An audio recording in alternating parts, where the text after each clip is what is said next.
જય જય શ્રી ગોકુલેશ. વૈષ્ણવ સત્સંગમાં ગઈકાલે આપણે જોયું કે સંત પુરુષો પોતાના અંતઃકરણમાં જ ભગવાનને શોધે છે અને બહારના જે સાધનોથી ભગવાનનું ચિંતન થઈ શકતું નથી તેનો ત્યાગ કરે છે. હવે આ જ વસ્તુ મહાપ્રભુજીએ ષડવિધા શરણાગતિમાં સમજાવી છે કે અનુકૂલસ્ય સંકલ્પ પ્રતિકૂલ્ય વિસર્જનમ. સેવામાં જે અનુકૂળ હોય એનો સ્વીકાર કરો, સેવામાં જે પ્રતિકૂળ હોય, જે તમને ભગવાન માર્ગમાં ન લઈ જતું હોય, ભગવાન માર્ગથી દૂર કરતું હોય, તો તમે એનાથી દૂર થઈ જાઓ. સ્ટ્રેટ ફોરવર્ડ પોલિસી મહાપ્રભુજી આપણને સમજાવી દીધી છે. હવે ત્યાર પછીના જે શ્લોકો આપણે બીજા બે જોયા હતા છેલ્લે, એમાં હતું કે યથાપી તે દેવ પદાંબુજ દ્વયમ પ્રસાદ લિસાનું ગૃહિત એવહિમ જાનાતિ તત્વમ ભગવન મહિમનો ન ચાન્ય એકોપી ચિરમ વિચિન્વન. એનો અર્થ ગઈકાલે આપણે જોયો હતો કે હે ભગવાન, આપણા બંને ચરણ કમળના પ્રસાદનો થોડો પણ અનુગ્રહ જેના પર થાય છે તે જ ભગવાનના મહાત્મ્ય જાણી શકે છે. આમાં ભગવાનનું મહાત્મ્ય કથા તો બધા ઘણા સાંભળતા હોય છે, પરંતુ ભગવાનનું મહાત્મ્ય હૃદયમાં ઉતરે ક્યારે? કે જ્યારે ભગવાનના ચરણ કમળનો અનુગ્રહ થાય ત્યારે. અને જેના પર આવો અનુગ્રહ થતો નથી તે લાંબા સમય સુધી પ્રભુ વિશે ચિંતન કરતો હોય ને તો પણ એને એનું મહાત્મ્ય ખ્યાલ આવતો નથી. મહાપ્રભુજી આ શ્લોકની સુબોધનીજીમાં કહે છે કે કોઈ લાંબા સમય સુધી બી ચિંતન કરે ને તો પણ એ કૃષ્ણ તત્વને જાણી શકતો નથી. મહાપ્રભુજી કહે છે કે ભક્તિનો માર્ગ ફળદાયી હોવાથી અને ટૂંકો હોવાથી ભક્તિ માર્ગ પ્રમાણે જ ભગવાનની સેવા કરવી જોઈએ અને બીજા કોઈની સેવા ના કરવી જોઈએ, એવો શાસ્ત્રોનો અર્થ છે. એટલે કે મહાપ્રભુજીએ એક કારિકામાં જણાવેલું છે, મહાપ્રભુજીની જે સ્તુતિ ગીતાની કારિકાઓ છે ને એમાં એક કારિકામાં એવું મહાપ્રભુજી જણાવે છે કે કાલાદિ તૃણ પર્યંતા ન સેવ્યા મુક્તિમિચ્છિતા દોષ ત્યાજન શક્તો હિ સેવ્યો દાતા ગુણસ્ય ચ. મહાપ્રભુજી આ કારિકામાં એવું સમજાવે છે કે કાલથી માંડીને ઘાસના તણખલા સુધી કોઈની પણ તમારે કૃષ્ણ સિવાય બીજા કોઈની સેવા કરવાની નહીં.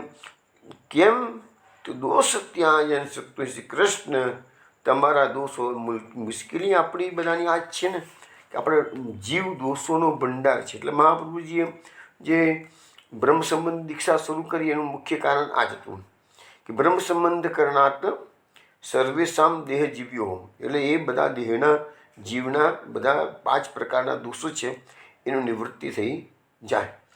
તો સેવ્યો દાતા ગુણસ્ય છે. તો ભગવાનની સેવા કરવાથી ભગવાનના જે ગુણો છે એ ભગવાન પોતાના ભક્તમાં દાન કરે છે. તો આ રીતે સમજાવવામાં આવી છે મહાપ્રભુજીએ. હવે એના પછીના શ્લોકમાં લખ્યું છે તદસ્તુ મેનાથ સ ભૂરિભાગો ભવેત્ર વાન્યત તુમા તિરશ્ચામ એનાહમ એકોપી ભવજ્જનાનામ ભૂત્વા નિસેવે તવ પાદ પલ્લવમ. ભગવાનની પાસે બ્રહ્માજી માગે છે, હે પ્રભુ, મારું અહીં અથવા તો બીજી કોઈક જગ્યાએ ગમે ત્યાં ભલે હલકી યોનિઓમાં પણ મારો જન્મ થાય, મને એનો વાંધો નથી કે છે, તો મારો એવો ભાગ્યશાળી જન્મ થાય કે જેથી હું આપના સેવકોમાંનો એક થઈ અને આપણા ચરણ કમળની ભક્તિ કરી શકું. એટલે ગમે ત્યાં ભગવાન મૂકવામાં ભગવાન કહે છે, બ્રહ્માજી કહે છે ભગવાન મને ગમે ત્યાં મૂકશે પણ એક જ કન્ડિશન માગી છે કે ભગવાનની સેવા કરવાની તક મને મળવી જોઈએ કે છે. તો આ વસ્તુ ભગવાનની પાસે એમને માગેલી છે. એટલે કહે છે કે હું જો સેવકોમાંનો એક, એટલે સેવકો બધા હોય ભગવાનના, એમાંનો એક થાય એટલે સંગ બી સારો મળી ગયો હોય તો એ બધું વાતાવરણની અસરો પડતી જ હોય છે, સંઘની અસરો પડતી જ હોય છે.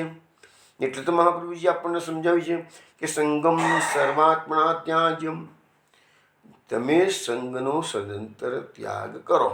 પણ જો તમે સંગનો ત્યાગ કરી શકો તેમ ના હો તો ભગવદીઓનો સંગ કરો, પણ દુનિયાના લોકોનો સંગ કરવો નહીં, એવું મહાપ્રભુજીને કહેવાનું છે. એટલે આપણે સુરદાસજી પણ એક પદમાં કહે છે કે તજમન હરિવિમુખન કો સંગ, જે લોકો ભગવાનની માયામાં લપટાયેલા છે, જે લોકોને ભગવાનની વાતો ગમતી નથી, એવા લોકોની જોડે તમે બેસશો તો તમારું માઇન્ડ એ લોકો ડાયવર્ટ કરી દેશે. મહાપ્રભુજીએ પુષ્ટિ પ્રવાહ મર્યાદા ગ્રંથ લખ્યો છે. એમાં મહાપ્રભુજીએ 2 પ્રકારના પ્રવાહી જીવોમાં 2 પ્રકાર બતાવ્યા છે. એક તો દુર્ગ અને બીજું અજ્ઞ. આસુરી જે જીવો છે એ આસુરી કહો કે પ્રવાહી કહો એક જ વસ્તુ છે, પણ એ 2 પ્રકારના છે, અજ્ઞ અને દુર્ગ. યજ્ઞ જે આસુરી જીવો છે એ કયા પ્રકારના છે? તો એ બધાને જન્મો જન્મ ભટક્યા જ કરે છે. એ લોકો બધા જન્મો જન્મ ભટક્યા કરે છે. એમને ક્યારેય બી આ સંસાર સાગરમાંથી છૂટા થવાનો વિચાર આવતો જ નથી. મહાપ્રભુજીએ સમજાવેલું છે ને કે હરિનાએ વિનિર્મુક્તાસ્તે મગ્ના ભવસાગરે, તો એ જીવો તો તરછોડી દીધા છે, એટલે એ લોકોનો ઉદ્ધાર ક્યારેય થવાનો નથી. પણ બીજા જે જીવો બતાવ્યા છે એ દુર્ઘ પ્રકારના છે. એ દુર્ઘ જીવો કેવા છે? એ ઓરિજિનલી આસુરી તત્વો નથી. એ લોકો કોતો મર્યાદા હોય, કોતો પુષ્ટિ હોય, પરંતુ એ આસુરી જીવોના સંગમાં આવી ગયા હોય એટલે ટાઈમ બિંગ એમનામાં આસુરી તત્વો ઉમેરાઈ જાય, એટલે પ્રવાહી જીવોના જેવું જીવન જીવતા થઈ જાય. પણ એ જીવો કાયમ માટે પ્રવાહી નથી રહેવાના. મહાપ્રભુજી જે આપણને ગ્રંથ સમજાવું, હું એ ગ્રંથની વાત કરું છું અત્યારે, પુષ્ટિ પ્રવાહ મર્યાદા. દુર્ગ જીવો ભલે અજ્ઞ જીવોના જેવું જીવન જીવતા હોય તો પણ એ પરમેનન્ટલી અજ્ઞના જેવું રહેવાના નથી. કેમ કે જેવી રીતે ઓરિજિનલી એ મર્યાદા કે પુષ્ટિ હતા અને આસુરીના સંપર્કમાં આવવાથી એવા આસુરી જેવા બની ગયા છે, પણ એવા જ પાછા એક તક ભગવાન એમને આપશે અને ક્યાંક મર્યાદા કે પુષ્ટિના સંપર્કમાં આવશે એટલે એમની જે સ્મૃતિ છે એ જાગૃત થશે કે નાના સારું, મેં તો અત્યાર સુધી ખોટો સમય બગાડી નાખ્યો, મારે નહોતું કરવાનું હતું. કે જો મારો મિત્ર છે એ કેટલી સરસ રીતે ભગવાનનું જીવન પસાર કરી રહ્યો છે, તો એવી રીતે એનામાં ચાણક લાગશે અને પછી એ અજ્ઞ જીવોના જેવું જીવન નહીં જીવે અને વ્યવસ્થિત જીવન જીવી શકે છે. તો એવી રીતે અહીંયા સમજાવવામાં આવ્યું છે. બીજું, અહીંયા જે બીજો જન્મ થાય એમાં ભગવાનના સેવકોમાંનો એક, એટલે કે સત્સંગ પ્રાપ્ત થાય. સેવકો સાથે રહેવા મળે તો મોટો ફાયદો શું છે કે સતત કૃષ્ણ કથા ચાલતી હોય, સત્સંગ ચાલતો હોય, તો આ પ્રકારની જ વાતો ચાલતી હોય, વાતાવરણમાં શુદ્ધિકરણ થઈ જાય. એનાથી તો તમારા મનના તરંગો પણ એકદમ કોઈ સંજોગોમાં દૂષિત તરંગ જાય નહીં મનમાં. હવે આવી વસ્તુ વૃત્રાસુર ચતુશ્લોકીમાં પણ 4થો શ્લોક જે છે એમાં પણ વૃત્રાસુર પણ આ જ વસ્તુ માગે છે.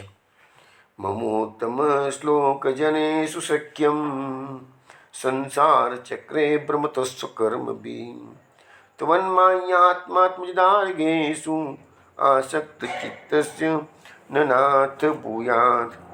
એની અંદર એવું કહેવામાં આવે છે, વૃત્રાસુર કહે છે કે પ્રભુ મારો બીજો જન્મ થાય ને તો તું મને એવી જગ્યાએ જન્મ આપજે કે જ્યાં તમારા ઉત્તમ પ્રકારના ભગવદીઓ રહેતા હોય અને એનો સંગ મને આપજે.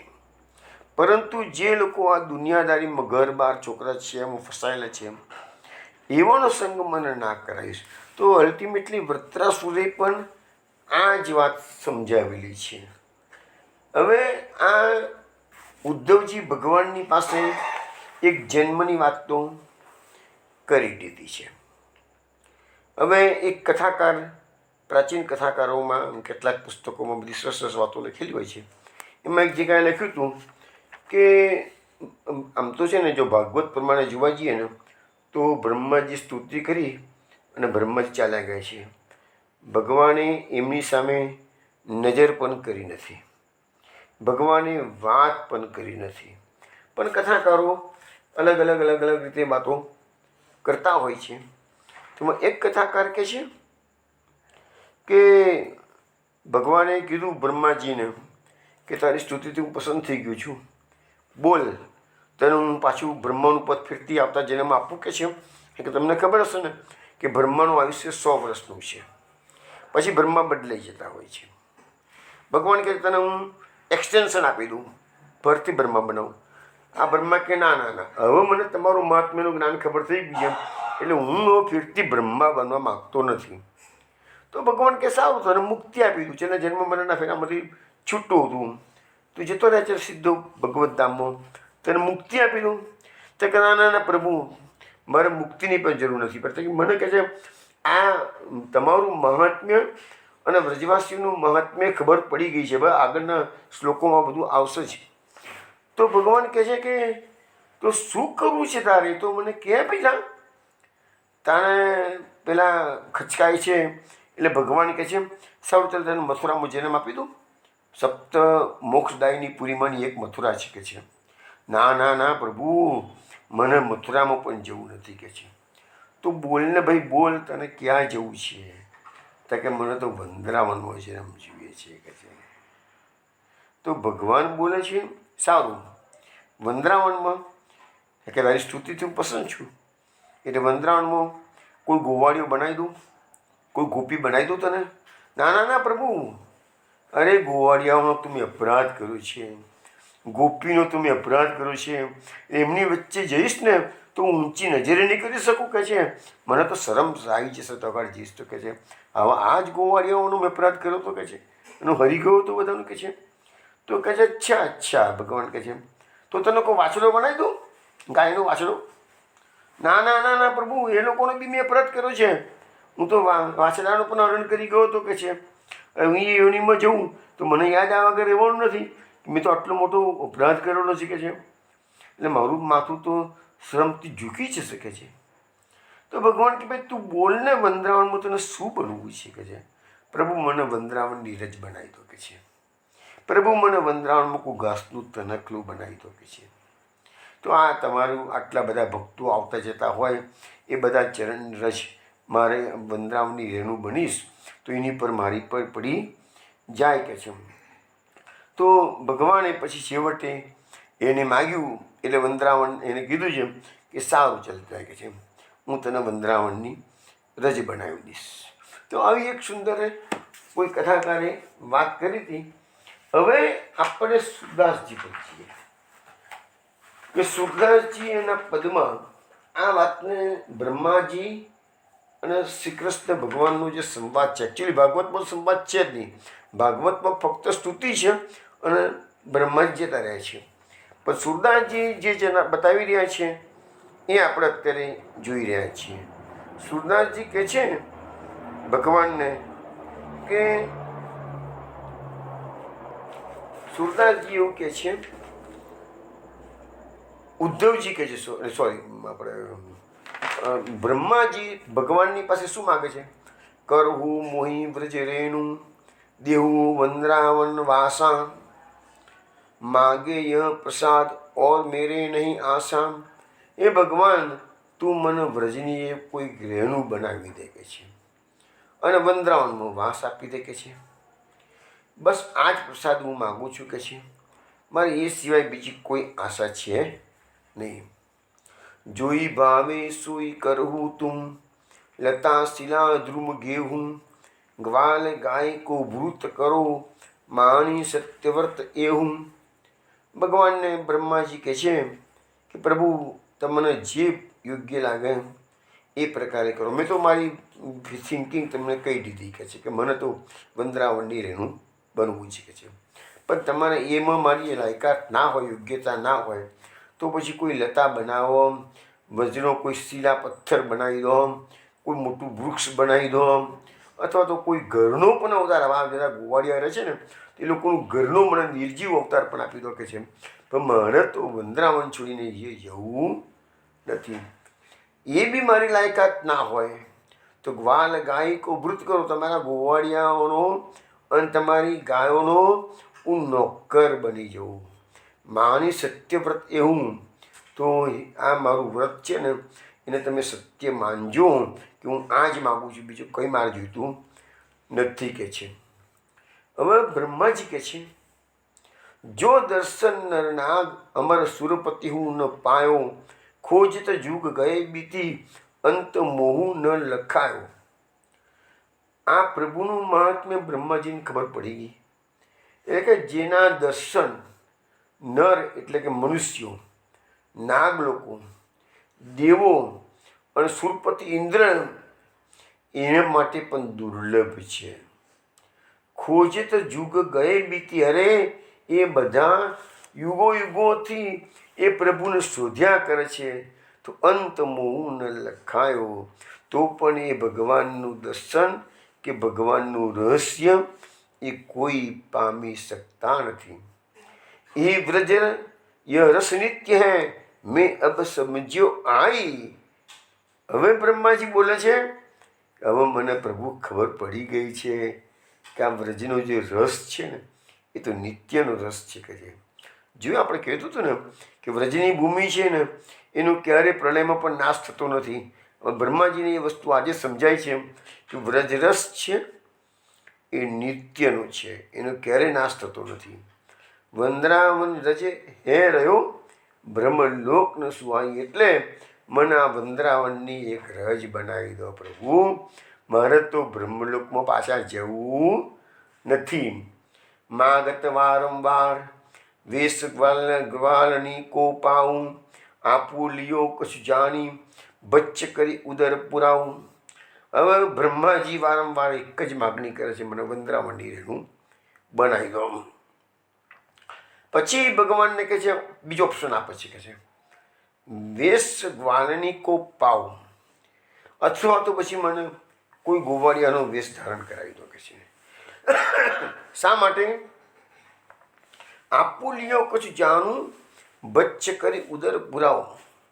એ ગોવાળિયાઓના સિક્કામાંથી પ્રભુ તમે પોતાનું માનીને થોડું આરોગો છો કે છે.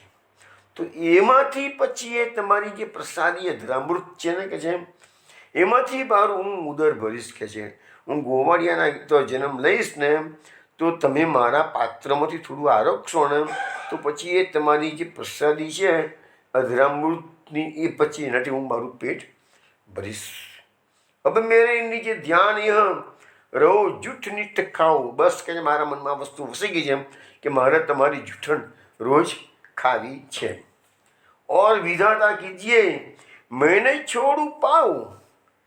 ભગવાનને કહે છે હું તમારા ચરણો હવે છોડવાનો નથી. ભૂલ તો કરતા મેં કરી દીધી છે, તમારો મહિમા હું સમજી ગયો છું. હવે હું તમારા ચરણ કમળ છોડવાનું નથી. તમે બ્રહ્માનું પદ બીજા કોઈને આપી દો, મારે બ્રહ્મા બનવું નથી. જો બ્રહ્માની પોસ્ટ એટલે કેટલી મોટી. આ 14 લોકનું છે 14 માળનું બિલ્ડિંગ છે બ્રહ્માંડ, એનો માલિક બ્રહ્મા કહેવાય. તો આટલી મોટી પોસ્ટ અને એનું આયુષ્ય 100 વર્ષનું. જ્યાં ગાડે બ્રહ્મલોકમાં તો જે આનંદની ગણતરી મૂકવામાં આવેલી છે એ પ્રકારે એકની ઉપર 20 મિનિટના ચડાવીએ એટલો આનંદ મનુષ્યના ચક્રવર્તી રાજાને જે આનંદ મળે છે એના કરતાં અબજો ગણો આનંદ બ્રહ્મલોકમાં છે. તો પણ બ્રહ્માજી ના પાડે છે કે તમે બીજા કોઈને બ્રહ્મા બનાવી દો, હવે મારે બ્રહ્મા બનવું નથી.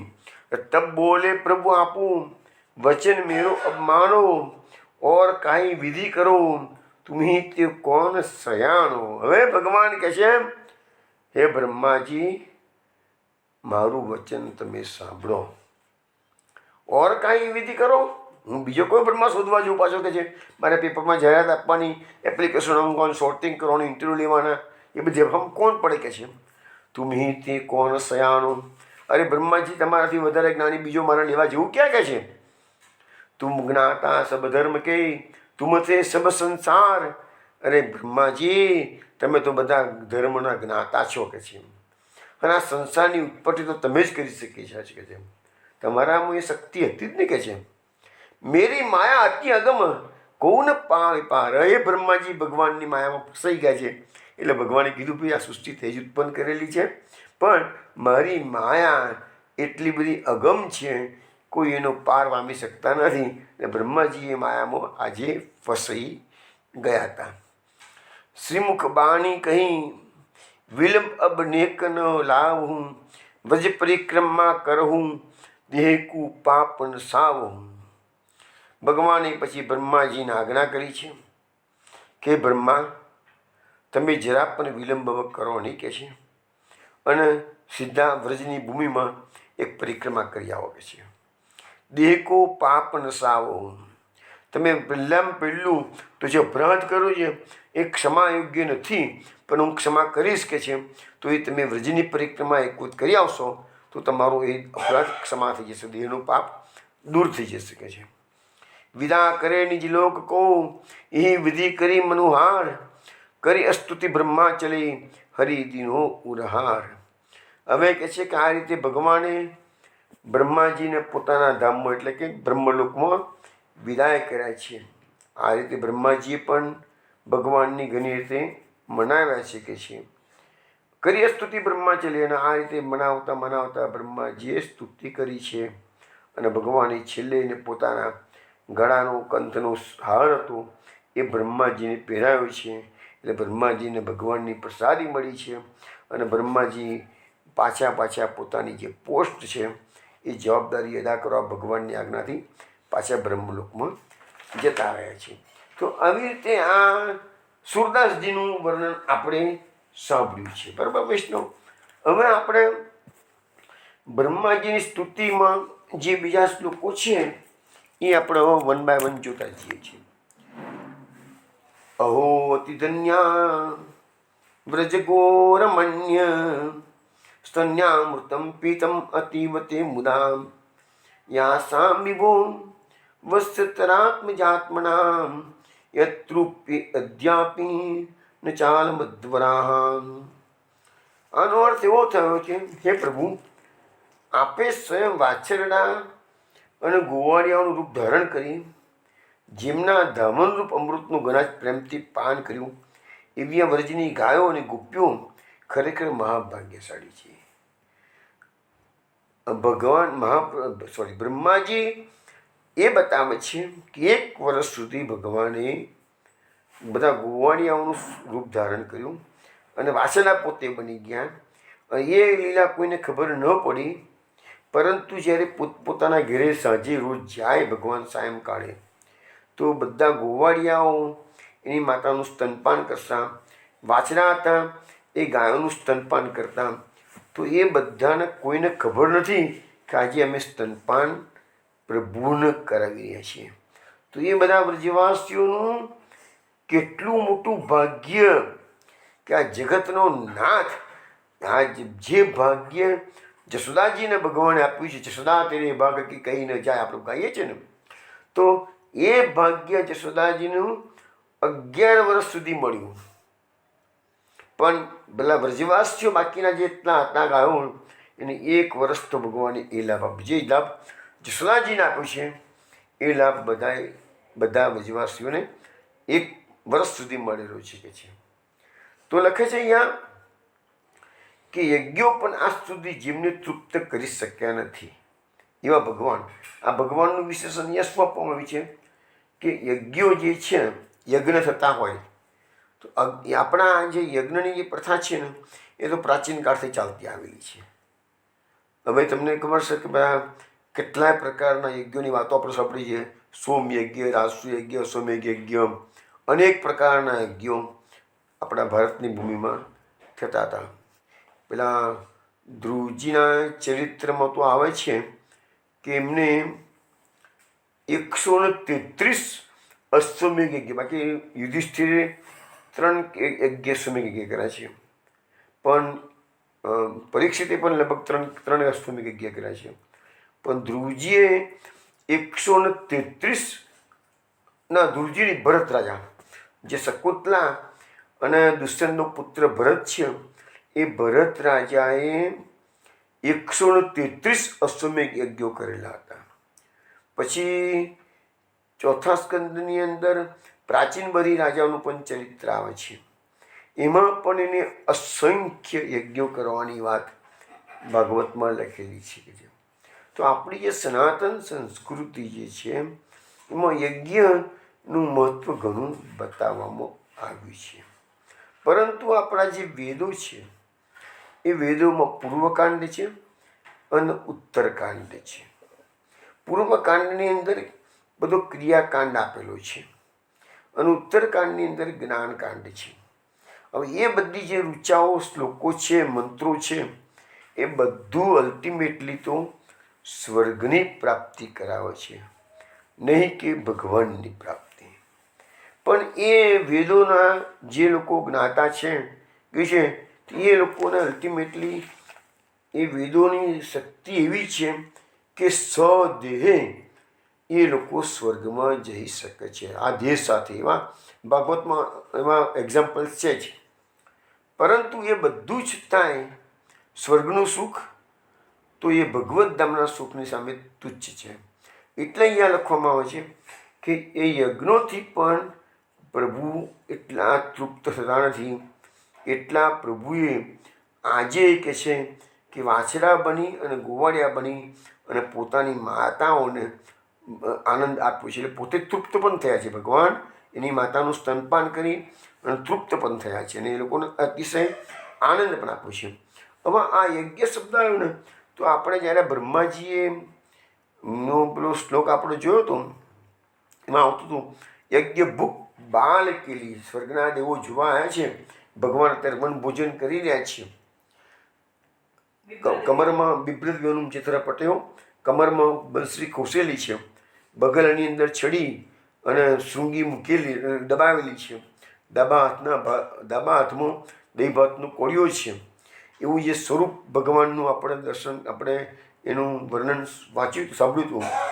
તો એમાં શબ્દ હતો કે યજ્ઞ ભૂખ બાળ કેલી. આજે ભગવાન યજ્ઞના ભોગતા છે પણ બાળ ક્રિયા કરી રહ્યા છે. આખી દુનિયાભરના બધા યજ્ઞોની આહુતિ ભલે દેવોને આપવામાં આવે છે પણ અલ્ટિમેટલી બધું પહોંચે છે શ્રી કૃષ્ણને. જેવી રીતે બધી નદીઓનું જળ છેલ્લે તો સરોવરમાં કે ગમે તેનું જળ છેલ્લે તો દરિયાને જ મળે છે કે છે આકાશાત પતિતમ યથા ગચ્છતિ સાગરમ સર્વદેવ નમસ્કારમ કેશવમ પ્રતિગચ્છતિ. એટલે ભગવાનને જ બધા યજ્ઞોનું ફળ છેલ્લે મળે છે કે છે. તો એ યજ્ઞ માટે મહાપ્રભુજી પર માટે એમ કીધું છે કે યજ્ઞ ભોગતા યજ્ઞ કરતા ચતુર્વર્ગ વિશારદ આપણે કહીએ છીએ. તો મહાપ્રભુજી યજ્ઞના કરતા પણ છે અને યજ્ઞના ભોગતા પણ છે. તો એ વસ્તુ આપણને સાથે જાણવા મળે છે. તો ગોવર્ધન યજ્ઞ જ્યારે ભગવાને આપણને એ વ્રજવાસીઓને કહ્યું કે ઇન્દ્રનો યજ્ઞ બંધ કરી દો અને ગોવર્ધન યજ્ઞ શરૂ કરો. તો ગોવર્ધન યજ્ઞમાં ભગવાન યજ્ઞના કરતા પણ છે અને યજ્ઞના ભોગતા પણ છે. ભગવાન પોતે જ શસ્ત્ર પૂજા ધારણ કરી બધો ભોગ, અન્નકૂટ ભોગ આરોગ્ય છે પ્રભુ. તો એ યજ્ઞનું જે આપણે વાત કરીએ છીએ તો સમય જતાં ધીરે ધીરે યજ્ઞનું સ્વરૂપ બદલાતું ગયું છે. હવે હાલના જે સમય જે યજ્ઞો થતા હોય છે એ બધા યજ્ઞોમાં અલ્ટિમેટલી આશય તો ભગવાનની પ્રસન્નતાનો જ હોય. પણ અત્યારે હું તમને એક એક્ઝામ્પલ આપું તો નેત્ર યજ્ઞ. અમે લગભગ 2016ની સાલમાં ચિત્રકૂટ ગયા હતા. ચિત્રકૂટમાં તમને બધાને કદાચ ખબર હશે જ કે ચિત્રકૂટમાં મફતલાલ મિલ તરફથી એક આઈ હોસ્પિટલ ખોલવામાં આવેલી છે અને એ આઈ હોસ્પિટલમાં અમે લોકો ત્યાં મફતલાલના ગેસ્ટ હાઉસમાં જ અમારો મુકામ હતો. અમે જેટલા 20 જેટલા વૈષ્ણવ હતા. નવીન કાકા એ બધી વ્યવસ્થા ગોઠવેલી અમારા માટે. અને મફતલાલના ગેસ્ટ હાઉસમાં 3 દિવસ માટે અમારું મુકામ હતું. અને મફતલાલની ગાડી જ અમને સ્ટેશને લેવા માટે આવી હતી. 3 દિવસ સુધી મારા સાથે ગાડી ડ્રાઈવર રહ્યો. બધી સારામાં સારી એકતા સત્તા મારી એ લોકો કરી હતી. પણ ત્યાં ગયા પછી ખબર પડી કે એમની હોસ્પિટલમાં ફક્ત આંખની હોસ્પિટલ, રોજના 800થી 1000 ઓપરેશન થાય રોજના. અને લખ્યું છે કે આખી હોસ્પિટલની અંદર કોઈ જગ્યાએ મફતલાલનું એક નામ જોવા ના મળે, એક ફોટો જોવા ના મળે. તો મફતલાલે આ હોસ્પિટલની સ્થાપના કરી તો એના ગુરુની પ્રેરણાથી. એના ગુરુનું નામ હતું રણછોડલાલ મહારાજ. અને એ લોકોનું ટ્રસ્ટ બનાવ્યું હતું પછી સદગુરુ સેવા ટ્રસ્ટ. એટલે આખા હોસ્પિટલમાં કોઈ પણ જગ્યાએ તમે જોવા જાઓ તો સદગુરુ સેવા ટ્રસ્ટનું જ બોર્ડ હોય અને ફોટો હોય કે સ્ટેચ્યુ હોય તો રણછોડલાલ મહારાજનું. મફતલાલનું કોઈ જગ્યાએ નામ શરૂ કર્યું એમને, પણ એમને નામનો મોહ રાખ્યો નથી. હવે એ લોકો એમને જણાવ્યું કે બસ આજુબાજુના ગામડાઓમાં 200 કિલોમીટર સુધી અમારી ગાડીઓ જાય કે છે, રોજે રોજ કે છે. અને જે પેશન્ટોને આંખની તકલીફો હોય એ બધાને લઈ આવે. કોઈની પાસેથી એક નવો પૈસો ઓપરેશનનો કે દવાનો કે ખાવા પીવાનું લેવાનું, એક દર્દીની જોડે એક એનું સગુવાળું ફ્રી કે છે, એક 1+1 કે છે. અને ઘેના ઘેરથી અમારી ગાડી લઈને આવે અને ગાડી મૂકી આવે ત્યાં સુધી એક નવો પૈસો કોઈએ ખર્ચવાનો નહીં કે છે. આવી સેવા અત્યારે પણ આ ચાલી રહી છે મફતલાલની આઈ હોસ્પિટલમાં, જે ચિત્રકૂટમાં આવેલી છે કે છે. અમે પૂછ્યું તો ખબર પડી કે એક ટંકે ત્યાં આગળ 5000 દર્દીઓને એને સગાવાલા અને બીજા બધા સ્ટાફને બધું એક ટંકે 5000 માણસનો રસોડું ચાલે છે રોજ કે છે, સવા સાંજ કે છે. પણ લખ્યું છે કે અમે આટલું મોટું તંત્ર છે કે 800,000 ઓપરેશન રોજ કરવાના આંખના, પણ કે અમારો સ્ટાફ પણ એટલો વિનયી છે કે કોઈ દાડો કોઈ ઊંચે સાદે વાત ના કરે. પેશન્ટ ગમે તેવા પ્રશ્નો પૂછે તો પણ અકળાયા વગર એના જવાબો મળે. પછી કોઈ ડ્યુટી પર ન આવ્યું હોય તો અગાઉની ડ્યુટી જેને લીધેલી હોય એને ડ્યુટી એક્સટેન્ડ કરવી પડે, પણ એ કંટાળે નહીં કે છે. કારણ કે અહીંયા જેટલા લોકો કામ કરે છે ને એ બધામાં સેવા ભાવના રહેલી છે. પછી જાણવા મળ્યું એમની સાથે વાત કરતા હતા મેનેજમેન્ટ સાથે તો કે મને કે છે આટલો મોટો ખર્ચો છે કે છે, પણ પૈસા ક્યાંથી આવે છે એની ખબર પડતી નથી. જો જુઓ આ કળિયુગની આજકાલની જ વાતો હું કરી રહ્યો છું. અમે 2016માં આ બધી જગ્યાઓ ફરેલા એટલે મને ખબર છે. અને પૈસો ક્યાંથી આવે એ ખબર નથી.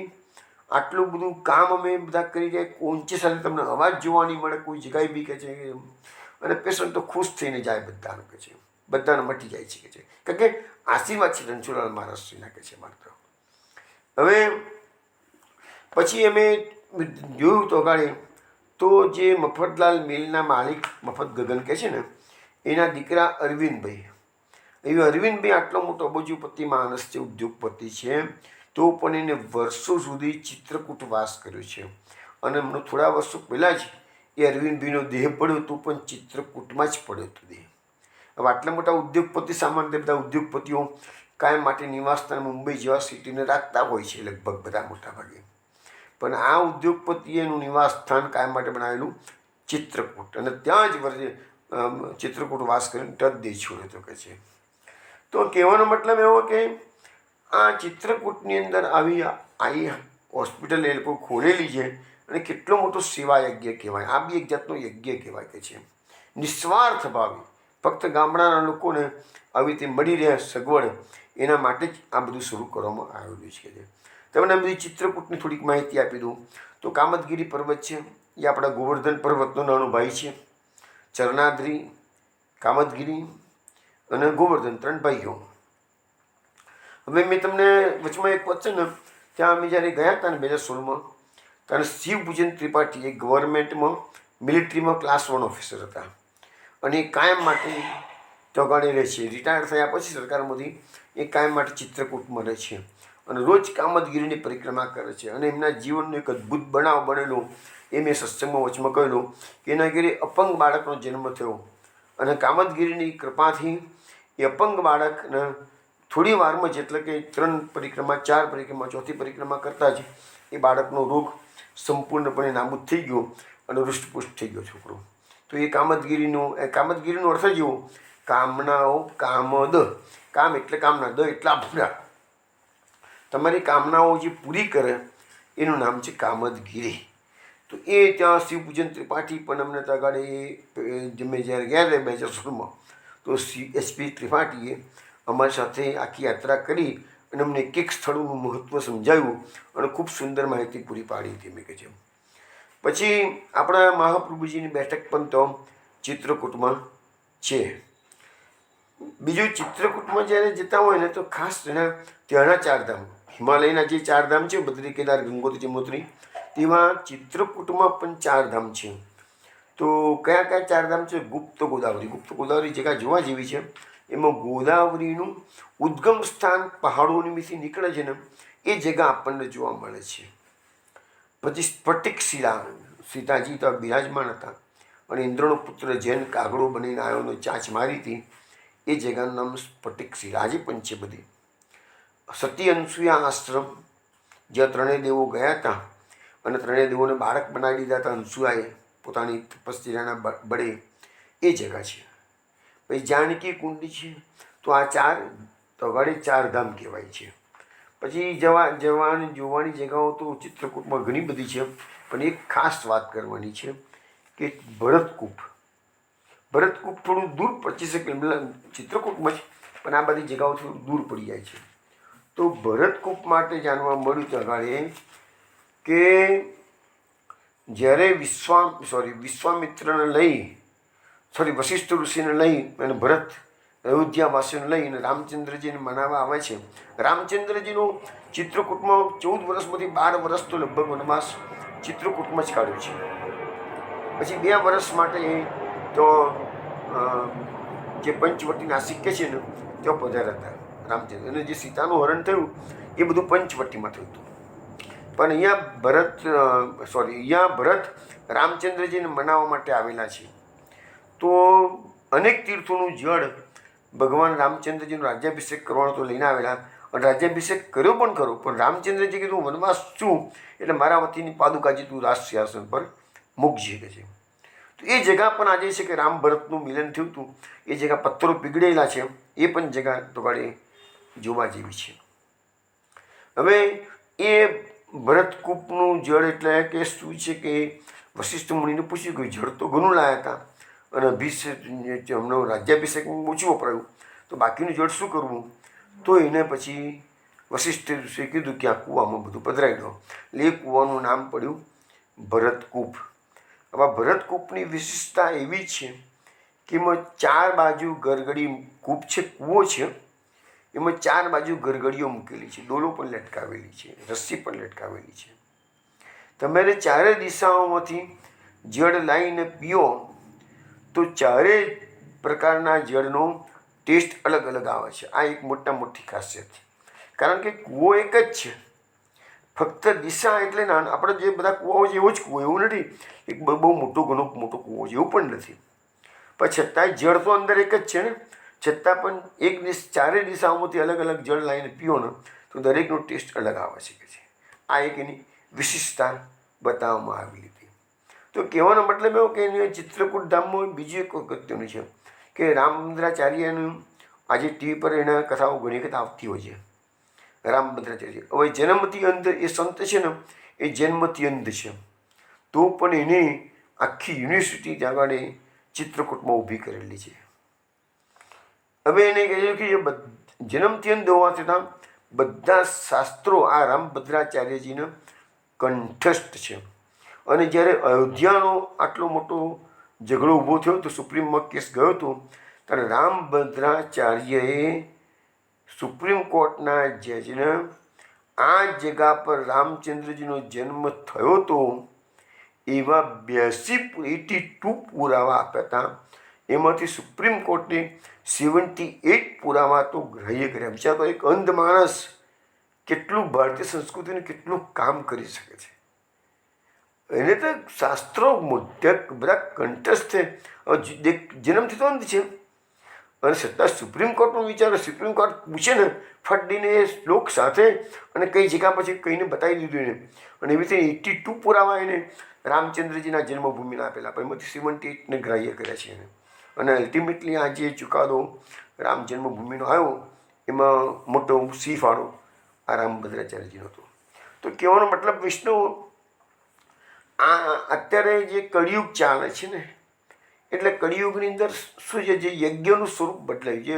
અત્યારે અશ્વમેઘ યજ્ઞ કે રાષ્ટ્રીય યજ્ઞ કે આ સોમયજ્ઞ, એ બધા શું છે કે એવા માણસો ન મળે, એમાં બધી જે અમુક પ્રકારની શુદ્ધિ જોઈએ, અત્યારે બધું દૂષિત છે.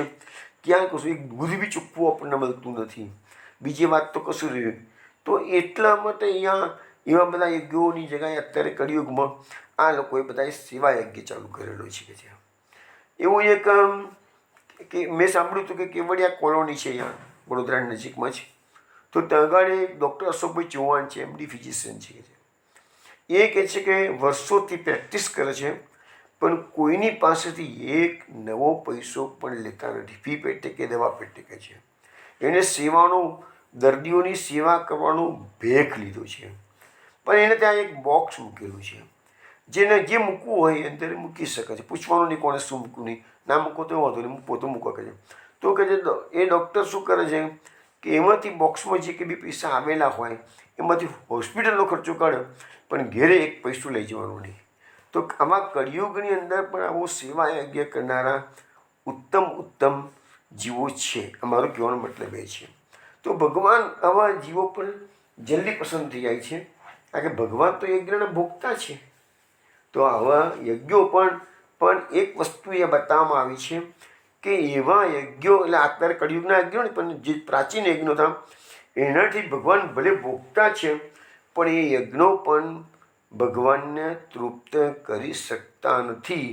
પણ એ જ ભગવાન વાછડા અને બાળકો બની અને એમની પાસેથી આ બધા તોગાડે ઘેરે જાય રોજ સાંજે 1 વર્ષ સુધી અને માતાનું સ્તનપાન કરી અને ભગવાન તૃપ્ત થયા હતા.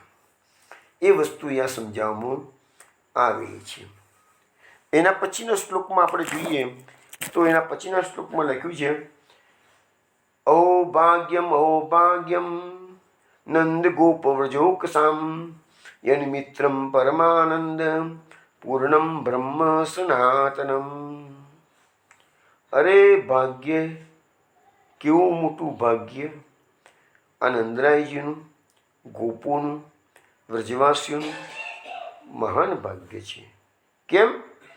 પરમાનંદ, પૂર્ણ સનાતન બ્રહ્મ તો એમના મિત્ર છે. યન મિત્રમ પરમાનંદમ પૂર્ણ બ્રહ્મ સનાતન. જો હવે અહીંયા શ્રી કૃષ્ણ આ બધા વ્રજવાસીઓના મિત્ર છે એવું નથી કહેતા. અહીંયા શ્રી કૃષ્ણ શબ્દનો પ્રયોગ નથી કર્યો. અહીંયા શ્રી કૃષ્ણ માટે કયો પ્રયોગ કર્યો છે? પૂર્ણ બ્રહ્મ સનાતનમ. એટલે શ્રી કૃષ્ણનો જે અવતાર છે એ પૂર્ણ બ્રહ્મનો અવતાર છે. એ વસ્તુ આ શ્લોક પરથી પુરવાર થાય છે. કારણ કે ભગવાને અવતાર લીધો છે. અહીંયા વ્રજમાં તો બધા એને ગોવાળીઓ જ કહે છે, કે કૃષ્ણ કહે છે, કાનુડો કહે છે, પણ બ્રહ્માજી જાણે છે આ, કારણ કે બ્રહ્માજીના મહાત્મ્ય જ્ઞાન થઈ ગયું ને હવે. એટલે બ્રહ્માજી કીધું યન્મિત્રમ પરમાનંદમ. પરમાનંદ છે આ ભગવાન કેવા છે?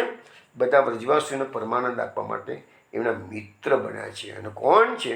પૂર્ણ બ્રહ્મ સનાતન. જે પૂર્ણ બ્રહ્મ છે, જગતનો નાથ, એ જ કૃષ્ણ બનીને વ્રજમાં બધાને પરમાનંદ આપવા માટે પધાર્યા છે. હવે આ શ્લોકના સપોર્ટની અંદર દયારામભાઈએ એક સુંદર ભક્તિપોષણમાં પરવાળું લખ્યું છે.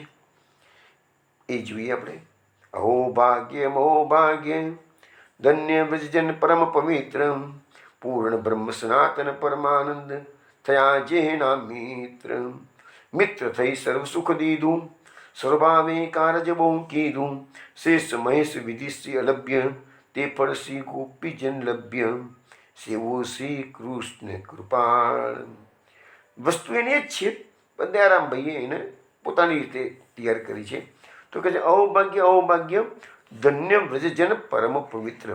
આ વ્રજવાસીઓનું મોટું ભાગ્ય છે અને બધા પરમ પવિત્ર થઈ ગયા, કે ભગવાન એના મિત્ર છે, પછી પવિત્ર થઈ જાય ને. પૂર્ણ બ્રહ્મ સનાતન પરમાનંદ થયા જેના મિત્ર, એ વ્રજવાસીઓના મિત્ર પૂર્ણ બ્રહ્મ સનાતન અને આનંદ પરમાનંદ આપનારા એમના મિત્ર થયા. જે વસ્તુ શ્લોકમાં કીધી એ જ અહીંયા દયારામભાઈ કહે છે. હવે કહે છે કે મિત્ર થઈ સર્વ સુખ દીધું, સર્વભાવે કારજ બહુ કીધું. ભગવાન આમના મિત્ર થયા, પણ કેવા મિત્ર થયા? સર્વ સુખનું દાન વ્રજવાસીઓને કર્યું છે. અને એ વ્રજવાસીઓનું કોઈ પણ પ્રકારનું કાર્ય હતું કે વ્રજવાસીઓનું જેટલા કષ્ટ આવે છે એ ભગવાને બધા સ્વયં પોતાના માથે લઈ લીધા છે. હવે આપણે જેમ જેમ આગળ જશે આપણે કથા એમ ખબર પડશે. ગોવર્ધન યજ્ઞ જ્યારે કરવાનો આવ્યો ત્યારે કેટલું મોટું સંકટ આવ્યું. આખું યજ્ઞ ડુબાડવા માટે ઇન્દ્ર તૈયાર થઈ ગયો હતો.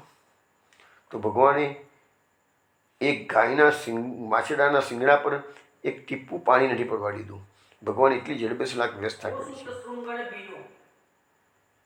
અને દાવાનલ જ્યારે થયો, 2 વખત દાવાનલનું પાન, ભગવાને પોતે દાવાગ્નિ. તમે કોઈ પણ ભગવદ અવતારોની કથા સાંભળો તો આવા જે ભગવાને આ જે કૃષ્ણ ચરિત્રમાં જે લીલાઓ કરી છે ને એની તોડે આવે એવી એક પણ અવતારની એક પણ લીલા નથી.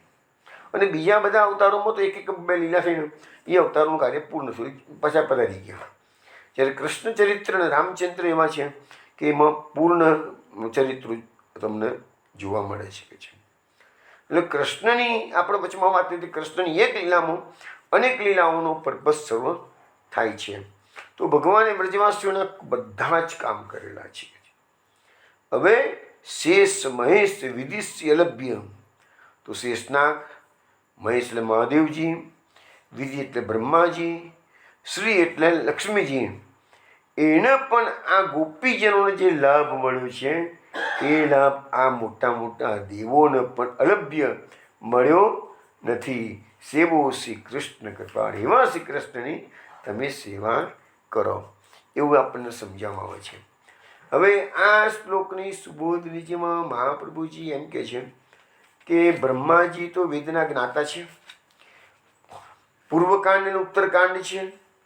પણ એમને કહી દીધું બ્રહ્માજીએ કે વેદોનું જે પૂર્વકાંડ ઉત્તરકાંડ જેમાં ક્રિયાકાંડ આપેલો છે, જ્ઞાનકાંડ આપેલું છે કે છે, પણ એ ભગવત પ્રાપ્તિ માટે નિરર્થક છે. એ બધાનું સદેહ સ્વર્ગમાં જઈ શકે છે, પરંતુ એ બધા ભગવત પ્રાપ્તિ કરાવી શકતા નથી.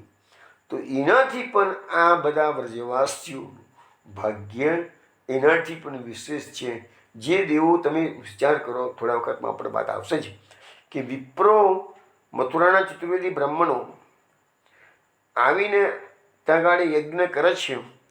ભગવાનને ભૂખ લાગી છે, ગોવાળિયાઓને ભૂખ લાગી છે.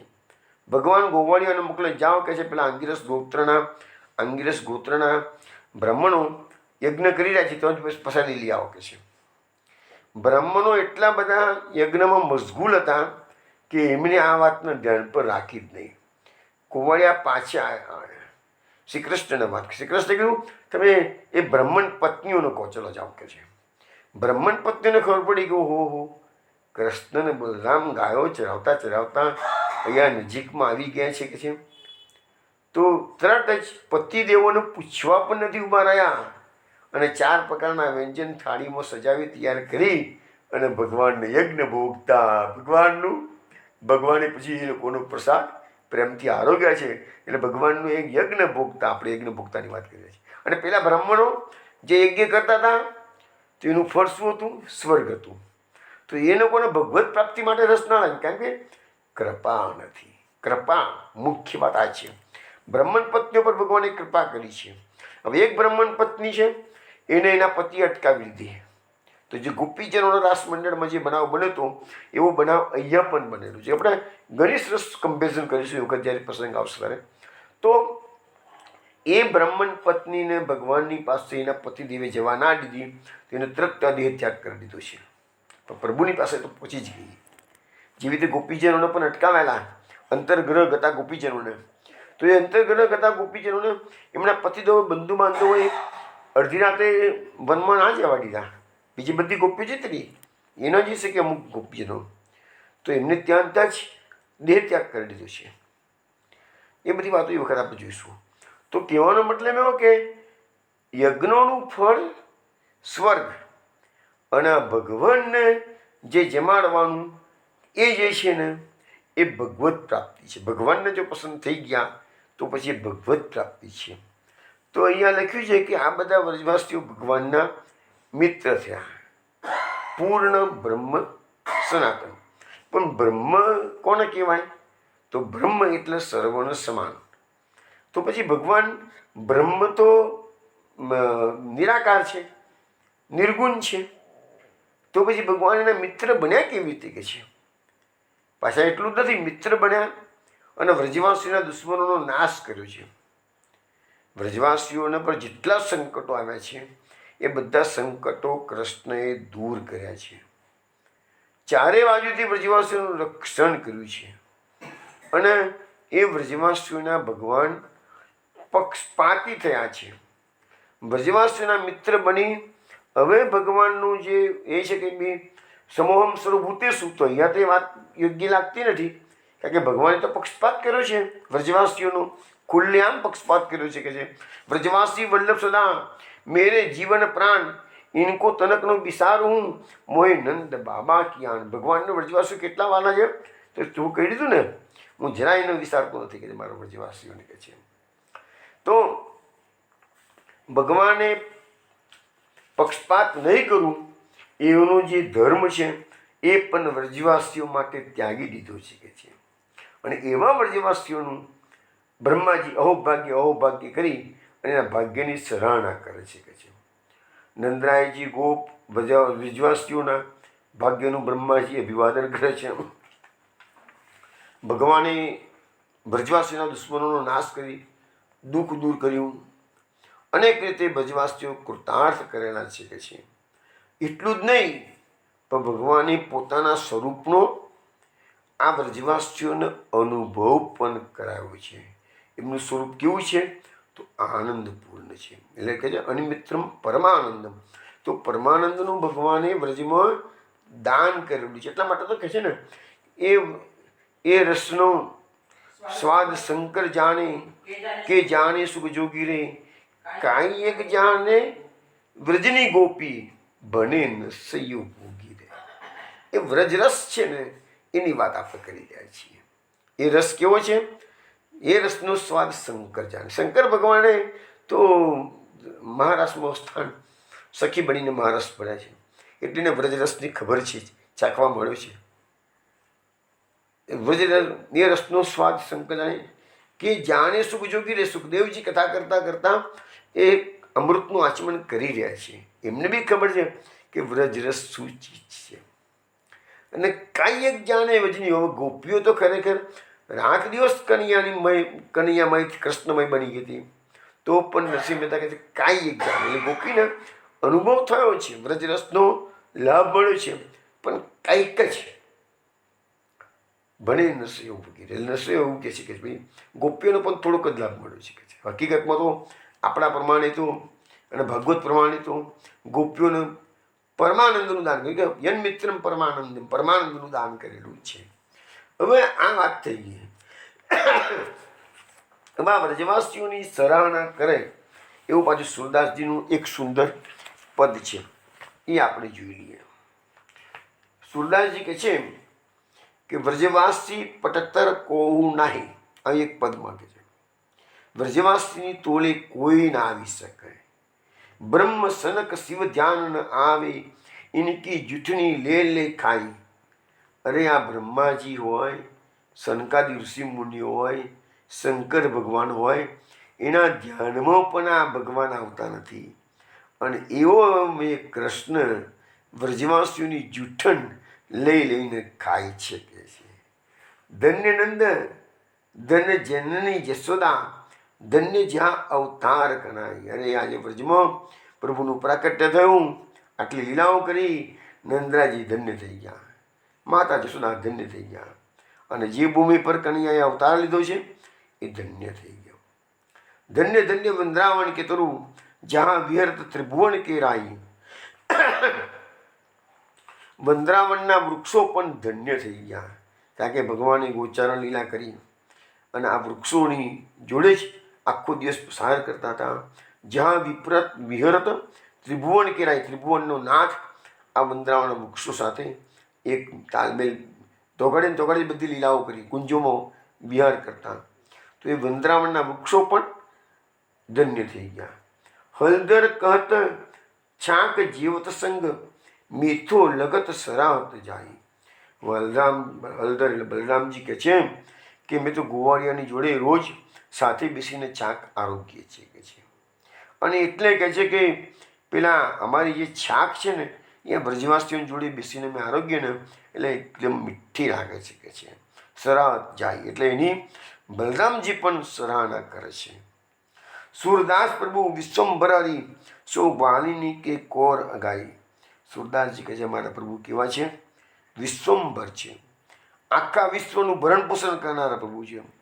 એ ગોવાળિયાના હાથનો કોર એટલે કોળિયો પોતાના મુખમાં પધરાવે છે. ભગવાન આ ગોવાળિયાઓના હાથનો મુખમાં કોર પધરાવે છે. તો એવી રીતે આ વ્રજવાસીઓનું સરાહના કરતું સુંદર પદ.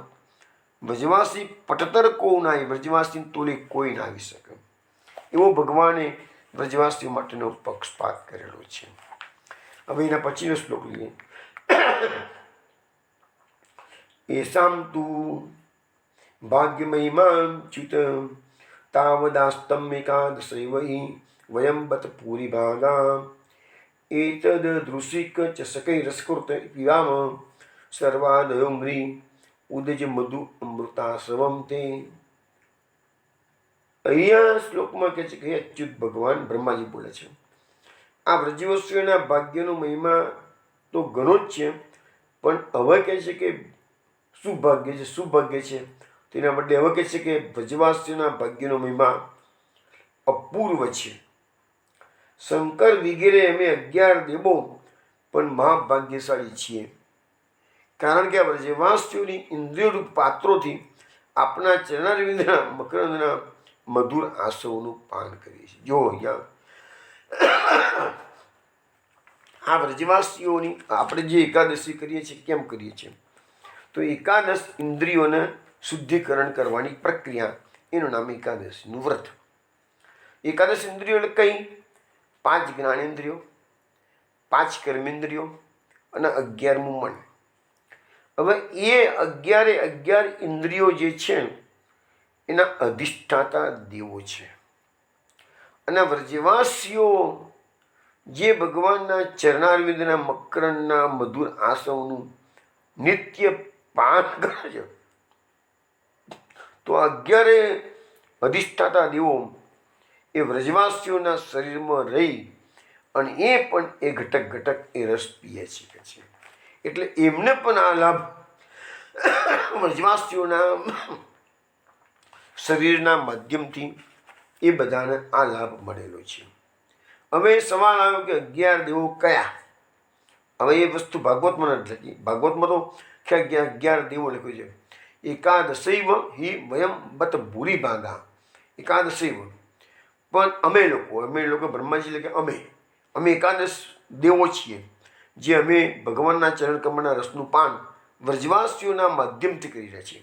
હવે અહીંયા વ્રજવાસીઓ જે ચરણ કમળનો આસવ પીએ છે એના માટે 3 શબ્દો આ શ્લોકમાં મૂકવામાં આવે છે. એક તો મધુ, બીજું અમૃત અને ત્રીજું આસવ. મધુ એટલે કેવો? એનાથી માદક માણસને નશો ચડાવે. અમૃત એટલે જીવનદાતા અને આસવ છે એ સર્વ રોગ નિવારક. આપણે જે દવાઓ પીએ છીએ ને, દ્રાક્ષાસવ લઈ આવીએ બજારમાંથી, એ બધા આસવ આવતા હોય છે ને, તો એ આસવ એટલે સર્વ રોગોનું નિવારણ કરનારો કાળો. હવે એ બધો 3 વસ્તુ છે અહીંયા, મધુ, અમૃત અને આસવ. તે મૃત્યુ નિવારક પણ છે, પરમ સ્વાદિષ્ટ પણ છે અને સંસાર વિસ્મારક પણ છે કે આનું. તો ભગવાનના ચરણ કમળનો જે રસ છે એનો મહિમા આ આપણને શ્લોકમાં સમજાવવામાં આવે છે. હવે 11 દેવો કયા કયા? તો કાનના જે અધિષ્ઠાતા દેવ છે એ દિશાઓ, આપણી ત્વચા, આ બધી જ્ઞાનેન્દ્રિયો. ત્વચાના અધિષ્ઠાતા દેવ વાયુ, આંખના અધિષ્ઠાતા દેવ સૂર્ય, જીભના અધિષ્ઠાતા દેવ વરુણ. નાકના અધિષ્ઠાતા દેવ અશ્વિન કુમાર. હવે આ આપણા 5 જ્ઞાનેન્દ્રિયો. એવો 5 કર્મેન્દ્રિયો. વાણીના અધિષ્ઠાતા દેવ અગ્નિ.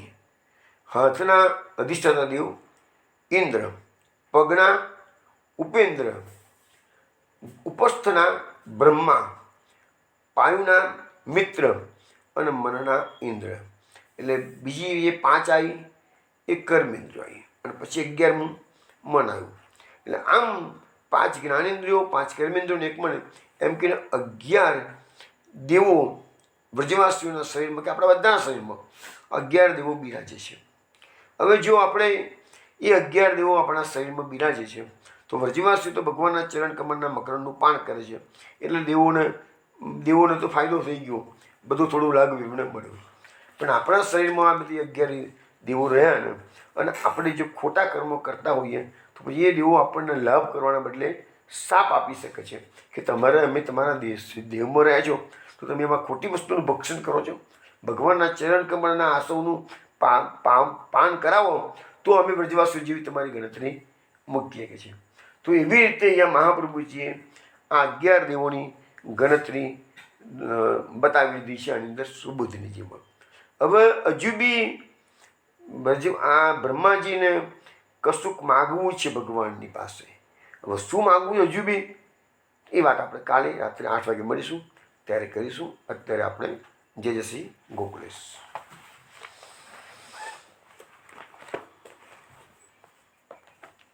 જય શ્રી ગોકુલેશ.